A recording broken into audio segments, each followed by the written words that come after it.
At maaari na po akong tumanggap ng inyong mga katanungan. Unang tanong mula kay Tristan Nadalo, Newswatch Plus. Yusek Claire, good afternoon po. The public is seeking clarity because it was President Bongbong Marcos who said nahuli na si Zaldico last week. And given po dahil yung mga development over the recent days na parang naiiba po, hindi po, para sa paningin ng iba, hindi nagtutugma yung, let's say, sinasabi po ni Justice Secretary Frederick Vida, can the palace set the record straight that the President acted on fully verified information at that time or initial reports? Because some observers are saying the announcement may have been premature on Zaldico. Okay. Gusto rin natin liwanagin dahil na maraming nagsasabi na ang Pangulo daw mismo ay nagbigay ng fake news. Unang-una, kung mapapansin niyo po, April 16, unang nag-post ang Pangulo ng kanyang mensahe. Nahuli na si Zaldico. Pag sinabi nating nahuli na si Zaldico, it doesn't necessarily mean that it is an arrest. Ang nahuli na salita ay very general. So kapag nahuli, pwede nating sabihin na napahinto, na-stop, na-prevent sa pagkilos, at hindi mali ang Pangulo sa kanyang inulat noong April 16. At sinabi pa nga niya dito na we are in close coordination with the Czech government to ensure that all legal processes are followed and to arrange for his return to the Philippines at the soonest possible time. Dahil yun ang nais ng Pangulo. Kaya makikipag-coordinate sa Czech Republic. April 17, nag-post siyang muli. Ang sabi niya dito, our coordination with Czech authorities continues. The latest information confirms that Zaldico was stopped at the German border after entering from the Czech Republic. He was denied entry and returned to Czech authorities where he remains in custody. Hindi po ito mali. Hindi po nanggaling sa Pangulo mismo ang salitang aresto. Pero hindi rin po kinakaila ng SOJ that the movements of Zaldico were restrained to a certain extent. At nung nalaman na ang bansang Czech Republic ay hindi ginagamit ang salitang aresto, na hindi naman ginamit ang Pangulo at sa ating press briefing sa Iloilo, hindi natin ginamit ang salitang aresto. Kung ginamit man ito ng PCO, dahil yon ang kanilang pag-translate, most probably salitang nahuli. But, nung nalaman na hindi ito ang terminong ginagamit ang Czech Republic, yan po naman ay ating iginalang. At pina-correct na lang po natin nang naaayon din po sa nais na salita na o termino ng Czech Republic. Dahil nga po, hindi lamang iisang bansa ang involved dito. Hindi lamang tayo ang involved dito. May ibang bansa na kailangan din po natin igalang ang polisiya. So, Yusek, we can guarantee the public that the lahat ng statement na nanggaling sa Pangulo ay dumaan, reliable, at verified. And sino po ba daw yung nagbigay ng cleared information sa President leading to the announcement? Because may details po agad nung sinabi ng Pangulo from crossing the German border and then eventually turned over to the Czech authority. Sa ngayon po ay hindi ako makakapagsalita kung sino yung bigay sa kanya ng report na ito. Pero maingat po ang Pangulo sa pagbibigay ng anunsyo sa ating taumbayan. Kaya wag ipahid sa Pangulo ang salitang aresto dahil hindi po niya yan ginamit. Yusek, last na lang po. Sabi nga po ng Department of Justice, dahil dun sa press ko nila na they don't have the confirmed information yet on Mr. Co's current whereabouts. In the event that Mr. Co has indeed escaped or in no longer in custody, may accountability po ba nga hanapin ng government na posibleng nagkaroon ng lapses in information handling? Hindi po natin sa ngayon masasagot ito dahil kinokolekta pa po ni Secretary Vida ang mga impormasyon patungkol po dito. At sa ngayon po, muli, si Secretary Vida lamang po ang maaari magbigay sa inyo ng anumang detalye. Follow-up question mula kay Maricel Alili, TV5. Good afternoon, Yusek. Yusek, why is it so crucial? Why is it so important to clarify the difference between nahuli at saka naaresto? Ano po ba yung naaresto? Okay, iba po ang termino po na ginamit ng Czech Republic. Hindi po nila, sa kanila po ay hindi po dapat magamit ang salitang aresto sa kanilang bansa. Sa atin po kasi, normally, pag sinabing nahuli, naaaring sinasabi, maski na ang mainstream media, naaresto. Kung may pagkakaiba ba na termino lihiya na ginagamit ang bansang Czech Republic at ang Pilipinas, so igagalang po natin yung nais nila dahil ang si Zaldico po ay nakuha nila or nakuha yung kustodiya at the time. Before po lumipad si Secretary Vida papunta sa Czech Republic, what was the instruction of the President to the Secretary?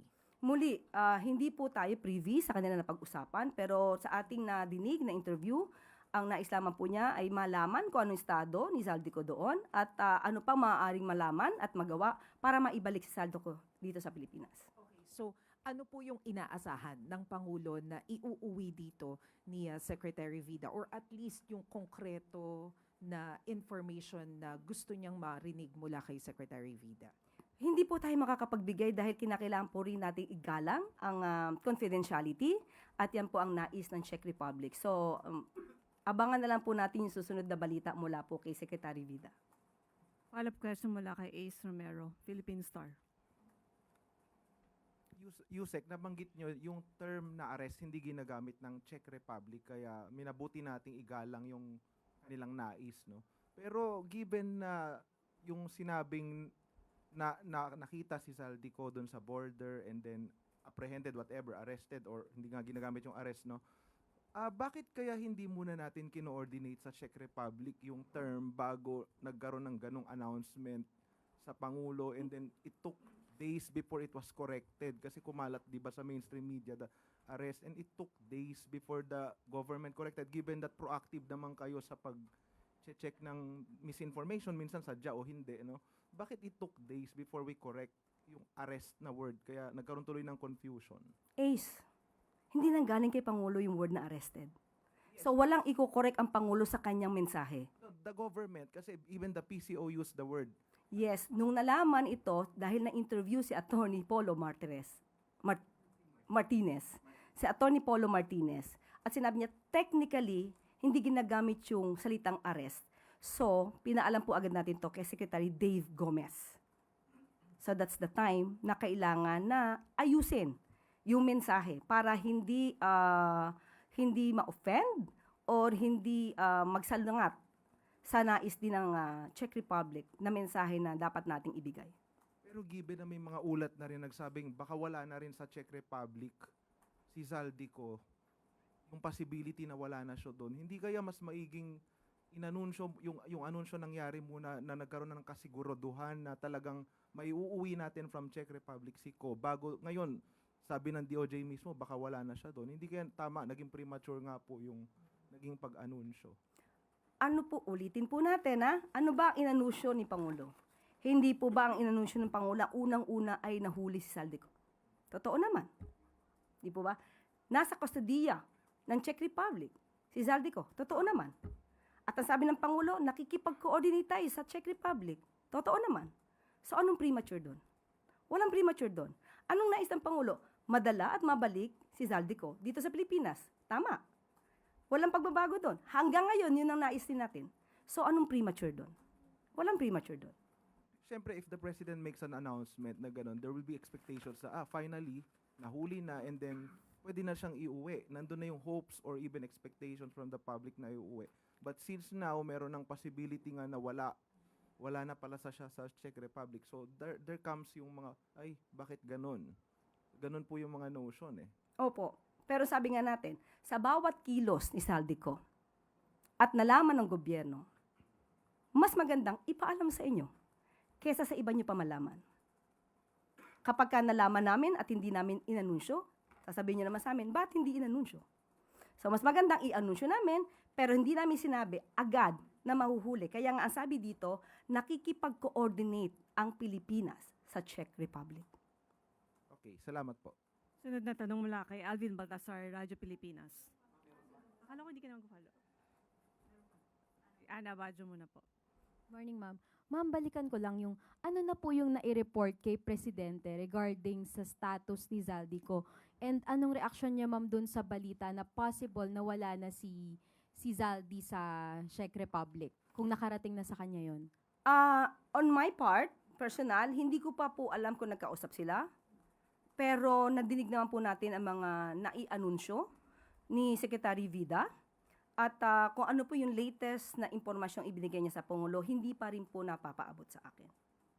Ma'am, yung DOJ delegation, nagsabi sila na they had obtained a workable intel para maklarify kung paano napunta si Zaldico sa Prague. Ma'am, bakit intel pa rin yung ginagamit nating term? Does it mean na hindi konkreto yung information na hawak ng government bago pa pumunta si DOJ Secretary Vida? Bakit intel pa rin po? Muli, pasensya na po dahil ang mga usaping patungkol po dyan, lahat ng detalye patungkol po kay Zaldico ay kay Secretary Vida niyo po makukuha para hindi po magkaroon ng anumang miscommunication o maaaring mali na maibigay na impormasyon sa inyo. Ma'am, are we hopeful na lang? Kasi parang sabi ni Secretary Vida, babalik siya ng Pilipinas by April 30. Are we hopeful na sana maiuwi na si Zaldico by that time? Sino ba naman ang hindi dapat maging hopeful? Lahat tayo dapat hopeful. So yun na lang natin. Ang gusto natin, maiuwi dito si Zaldico at yun ang nais ng Pangulo. Thank you, ma'am. Follow-up question mula kay Ian Cruz, GMA7. Yusek, magandang tanghali po. Yusek, ano kaya yung naging basis ng Pangulo dun sa announcement niya? For sure, malaki pong development yon kaya po niya nasabi na nahuli na po. Dahil sa kanyang binigay na report. Dahil napakalaki po na balita kung si Zaldico po ay mapapauwi dito. At nung ibinalita po sa kanya, binigyan siya ng official report na hold po si Zaldico dahil sa lacking of proper documentation. So minabuti niya pong ito na i-announce din sa taong bayan. Pwede niyo po bang sabihin sa amin kung sino po itong opisyal ng gobyerno na nagsabi po nung reliable report sa Pangulo? Hahayaan ko na lamang po si Secretary Vida ang sumagot dito. Follow-up question mula kay Christian Bascones, PRTV.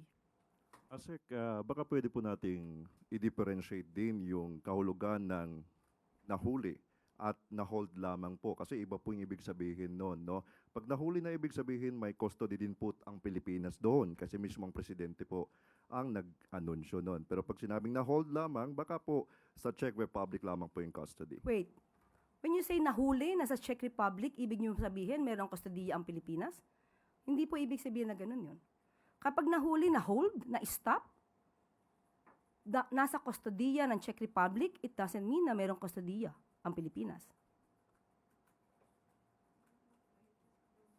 Tama po. Chona Yu, follow-up question. Yusek, what's the latest information about kay Zaldico? Asan siya? Anong status niya ngayon? Si Secretary Vida po ang magsasabi niya. Sunod na tanong mula kay Alvin Baltasar, Radyo Pilipinas. Yusek, good afternoon on other matters. Tungkol doon sa nabanggit nyo kanina sa Good News, yung activity ni Pangulo last Friday.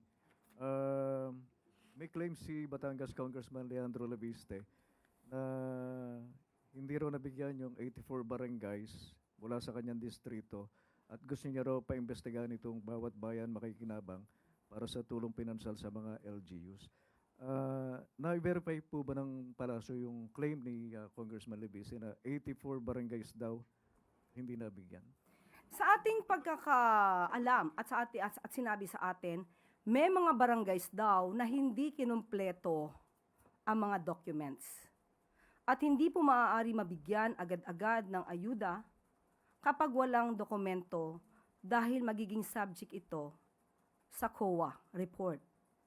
So, yung mga barangays na hindi nakapagsumite, hindi pinagsumite, pinilit na wag magsumite ng dokumento, wag po sila mawalan ng pag-asa. Dahil ang sabi ng Pangulo, bawat bayan makikinabang, bawat barangay makikinabang, walang pinipiling kulay dito. Lahat po kayo ay bibigyan ng ayuda. So kung meron po kayong kinakailangang mga dokumento makompleto, ikumpleto niyo po lahat yan at wag po kayong magpadala sa politika. Lahat po kayo makakatanggap ng ayuda. Follow up lang, Yusek. Actually, mayroong isang nagsalita na barangay chairman, si Fernan Rocafort. Siya rin yung presidente ng Association of Barangay Captains.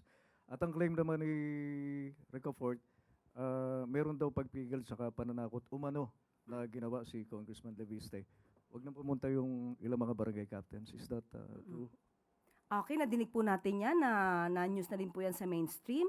At kung totoo po ito, nakakalungkot po dahil yung mga kababayan natin na dapat na nabibigyan ng ayuda ay napipigil. Kung meron mang ganito mga sitwasyon, hindi po naman kinakailangan laging preskon o resolution. Ang kailangan lamang po ay makipag-usap at magkaayos kung ano ang kulang para po ang taong bayan ang makinabang. Ang sabi ko nga po kanina, ang bida rito ay taong bayan, hindi ang politiko. Maraming salamat po, Yusek. Sunod na tanong mula kay Jervis Manahan, ABS-CBN. Hi, ma'am. 19 people were killed in a military operation in Toboso, Negros Occidental, and the casualties include a UP student leader, Alisa Alano, a community journalist, RJ Ledesma, and 2 Americans. Do you have a comment from the palace po?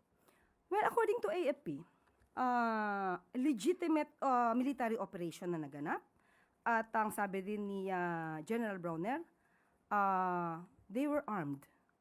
So, kung magpapaimbestiga po sila sa Commission on Human Rights, hindi naman po pipigilan para malaman ang katotohanan dito. Pero si President Marcos po recently met with the Executive Committee of NTF-ELCAC. Meron po ba siyang marching orders regarding dito sa communism in the Philippines? Dapat labanan ang terorismo, dapat labanan ang komunismo. Yung mga maaari nang gugulo sa ating bayan. So, yun lamang po. Basta dapat po legal ang ginagawa. Thank you, ma'am. Sunod na tanong mula kay Tina Maralit, The Manila Times. Good afternoon, ma'am. Ma'am, Senator Lacson recently said that some retired officers are planning to grab power amid the controversies involving the president and vice president. Meron daw pong nangyayaring recruitment within the AFP. Komento po tungkol dito. Matagal na pong balita yan. Matagal na nilang gustong magsagawa ng destabilization laban sa ating Pangulo. Hindi na po yan bago.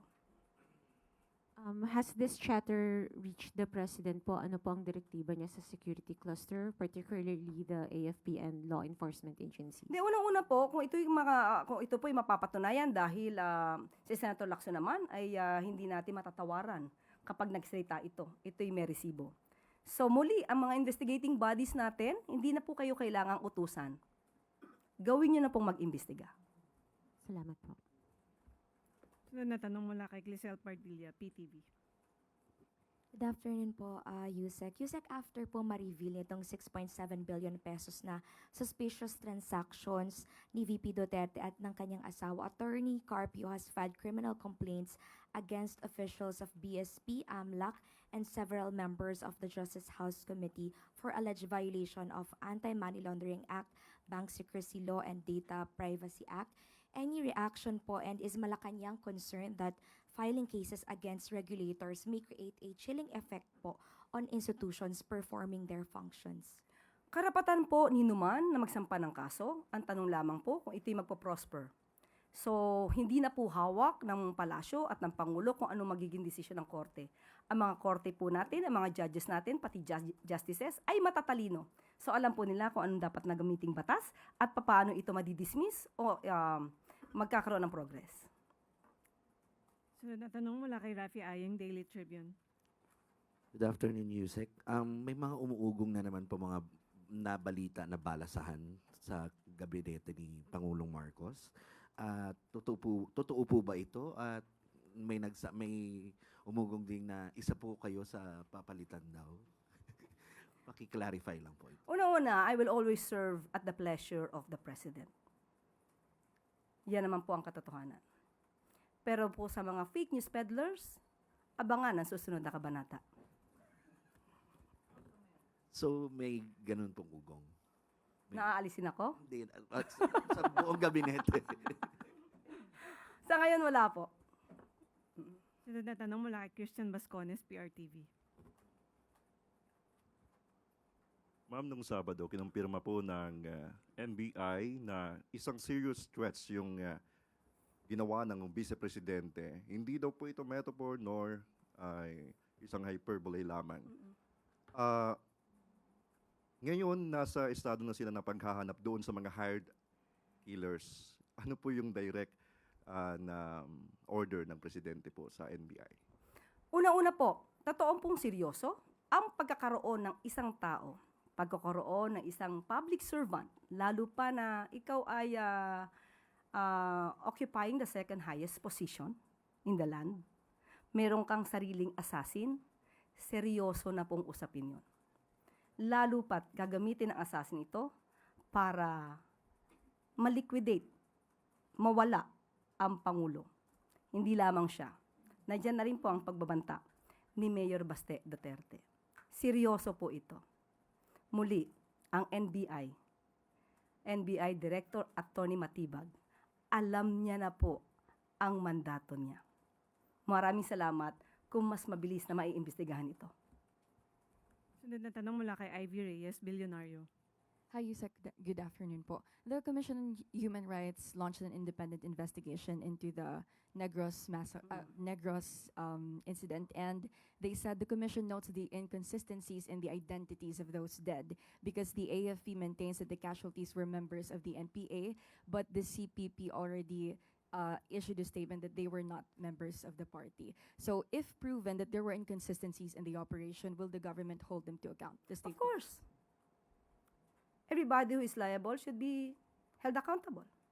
Dapat parusahan yung umaabuso. Hindi hahayaan ng Pangulo Marcos Jr.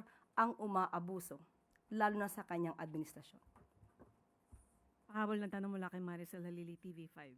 Yusek, just a clarification about Saldico. So, ano yung tamang paraan para ilarawan yung estado ngayon ni Zaldico? Is he still under the custody or the authority of the Czech Republic? Kung alam ko po, at kung ako'y may authority na sabihin sa inyo, kanino ko pa po sinabi. So, tangi po si Secretary Vida, since siya din po ay naghahanap ng mga records, ng mga dapat na isagot, asahan na lang po natin na manggagaling lahat ito kay Secretary Vida. So, does it mean that we still don't have concrete information as to the whereabouts of Zaldico? Hindi ko po masasabi sa ngayon dahil hindi po ako authority. I don't have the authority to talk about that. Okay, last na lang po, Yusek. What makes this issue different from other issues? Kasi yung ibang issues naman, we can simply coordinate or ask the agency kung ano yung konkretong sagot. But this is different. Bakit pinapabayaan po natin yung DOJ na magsalita on this particular topic wherein yung other issues naman, nagagawa naman po natin kumuha ng direct quote and direct information from the agencies concerned. What makes this different? Kasi yun po ang request ng Czech Republic. So pagka yun ang request about confidentiality, hindi po kami magsasalita patungkol dyan. Follow-up question mula kay Mads Yusek. Moratilio, Net25. Hi ma'am, sorry. About Saldico pa rin ma'am. Ma'am, clear ko lang po. So, nung umalis po yung DOJ team papunta ng Czech Republic, alam po ba talaga nila na nandun pa si Saldi or may information about his whereabouts po? Hindi po ako makakapagsalita. Again, muli, lahat ng detalye patungkol po dito ay kay Secretary Vida po natin malalaman. Tristan Nadalo, Newswatch Plus. Yusek. So tama rin po bang sabihin na ang huling credible na information na hawak ng Malacanang ang Pangulo was last week's information pa po? Kasi ongoing pa yung validation ngayon ni DOJ. Yes, kung ano yung sinabi po ni Secretary Vida nung nakaraang interview sa kanya, hanggang dun lamang po ang maaari natin sabihin. And will Malacanang assure the anong assurance po ng Malacanang sa Filipino public that gagawin ng lahat mapauwi si Zaldico? Lahat naman po ginagawa. Kahit hindi pa po siya na-hold sa Czech Republic, ay ginagawa po ang lahat. At ngayon nga po ay meron tayong request for red notice at hinihintay lamang natin ito. Salamat, Malacanang Press Corps. Sunod na tanong mula sa regional media.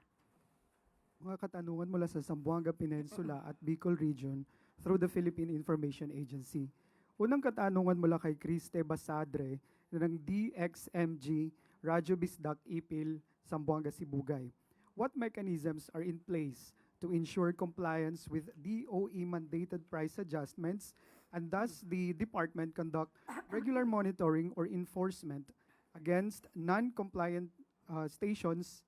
In this context, may we also ask for clarification on reports that some gasoline stations in Region 9 did not implement the recent fuel price rollback?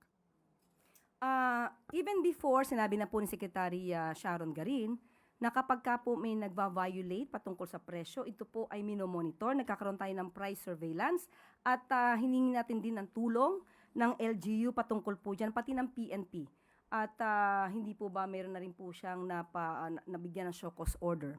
At maliban po dyan, kapag ka po hindi tumupad, of course, magbibigyan po sila ng penalty, ng fine, or maaari magtuloy-tuloy na po na matanggal sila at mabigyan sila ng karapatan na magtuloy-tuloy sa kanilang operation.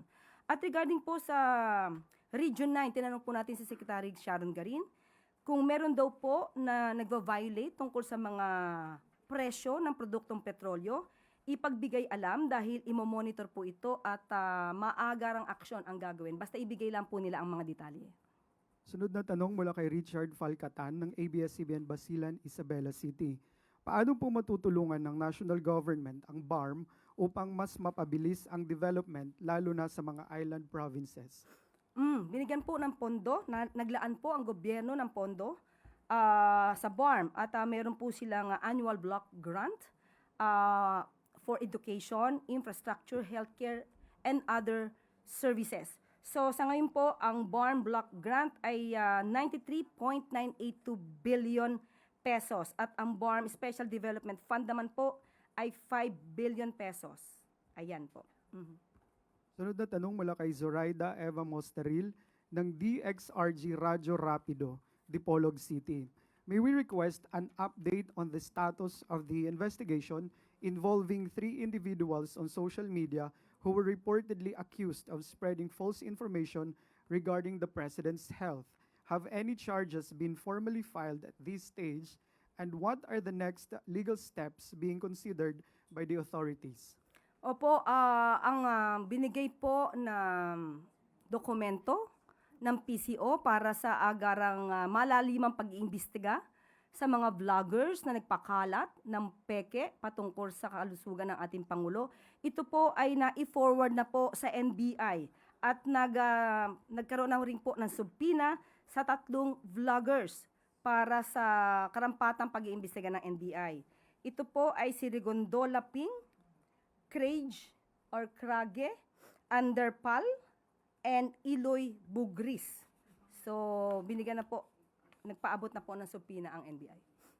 Sunod na tanong mula kay Marilyn Alawan ng RMN DXPR Pagadian City at saka Melvin Machado ng RGFM Naga City.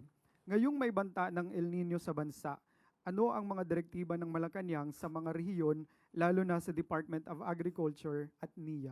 Ang El Nino naman po ay nararanasan natin, hindi na po ito bago. Kaya handa po ang DA sa mga konkretong measures, no? Concrete measures para ito ay maagapan. Nandiyan na po na inatasan ang National Irrigation Administration na tukuyin pa ang mga lugar na maaapektuhan ng kakulangan ng tubig. Kabilang narito ang mga saklaw ng mga sistemang tulad ng Magat, UPRIIS at iba pang irrigation systems. Nandiyan din po ang detalyadong mapping ng mga rain-fed at sahod-ulan na sakahan. At sa panguna po ito ng PhilRice, katuwang ang Bureau of Soils and Water Management. Pati po ang mga DA Regional Field Offices ay natasan ng bantayan palalo ang mga vulnerable areas batay sa historical El Nino data upang mas maging eksakto at localize ang mga intervention. Yan po. Ilan lamang po ito sa ginagawa ng DA. Huling katanungan sa region mula kay Luency Barcena ng Tagkaro News Online DWZR Legazpi City. Ano po ang masasabi ng Malacanang ukol sa public statement ni Naga City Mayor Leni Robredo na hindi siya tatakbo bilang presidente sa 2028? May napipisil na po ba ang Pangulo na i-endorso bilang kandidato sa pagka-presidente dahil halos 1 taon na lamang po bago ang filing ng COC? Sa ngayon, sa paningin po ng Pangulo, napakaaga pa pong pag-usapan kung sinong tatakbo sa pagkapangulo sa susunod na eleksyon. Tutok po ang Pangulo sa pagtatrabaho, tutok po ang Pangulo lalong-lalo na sa nangyayaring sigalot dito sa Middle East para tuloy-tuloy po ang supply ng produktong petrolyo sa ating bansa. at sa lahat ng mga ibibigay na ayuda ng Pangulo at ng administrasyon to sa ating mga kababayan, dun po tutok ang Pangulo. Sa ngayon po, hindi muna po pamumulitika ang or focus, hindi po focus ng Pangulo ang politika sa ngayon. Trabaho po muna. May follow-up question mula kay Chona Yu, DZRJ. Follow up on that, ma'am. May kinakausap na po si Presidente. Hindi ko pa nadidinig. Ma'am, iba lang saldi ko last. April 16, pahabol. April 16, inanunsyo po ni Pangulong Marcos na nahuli na si Saldico. After that, sinabi po ni Secretary John Vic Remulla na 1 to 3 weeks mapapauwi si Zaldico. Are we still on track on that timeline na 1 to 3 weeks mapapauwi si Zaldico? Tanungin niyo po si Secretary John Vic. Hindi po yan salita ng Pangulo. Salamat, MPC. Balik sa'yo, Yusek Claire. At bago tayo magtapos, ngayong araw din ay pinangunahan ni Pangulong Ferdinand R. Marcos Jr. ang mass oath-taking ng 8,009 teachers and school heads mula sa Region 6. Bahagi ito ng pagkilala ng administrasyon sa dunong, sakripisyo at dedikasyon ng ating mga guro sa pagtuturo at paggabay sa mga mag-aaral. Ang nasabing mass oath-taking ay parte ng expanded career profession or rather progression system ng pamahalaan na naglalayong pabilisin ang promosyon ng mga teacher. Dahil ang nais ng Pangulo, wala ng guro ang magre-retire bilang Teacher 1. Sa tulong ng ECP system, nasa 79,230 teachers and school heads na ang na-promote as of August 2025. Mahigit 8,500 mga guro ay mula mismo sa Western Visayas. Maliban sa career progression system, isinusulong din ng administrasyon ni Pangulong Marcos Jr. ang kapakanan ng ating mga guro sa pamamagitan ng pagdaragdag ng teaching positions. Mula 2022 hanggang 2025, nagdagdag na ang pamahalaan ng 61,532 teaching positions upang mabawasan ang teaching load ng mga guro at siguruhing natututukan ang bawat bata sa kanilang pag-aaral. Sa school year 2025-2026 ay mayroong 10,000 pesos na teaching allowance bilang dagdag suporta sa ating teachers. May priority access din ang ating mga guro at DepEd personnel sa mga abot-kayang pabahay ng pamahalaan. Mas pinapibilis ang aplikasyon ng mga guro at may mga serbisyo gaya ng loan counseling para tulungan silang magkaroon ng sariling bahay. Hinirang at pinasalamatan din ni Pangulong Marcos Jr. ang mga guro para sa kanilang walang sawang pagtaguyod sa kapakanan ng ating mga mag-aaral. Tinitiyak naman ng Pangulo na patuloy ang pagkilos ng pamahalaan upang palakasin ang sektor ng edukasyon sa bansa, lalong-lalo na para sa mga guro na katuwang ng pamahalaan sa paglilingkod sa bayan. Ang guro kasama si First Lady Liza Marcos ng Pangulo kaninang umaga.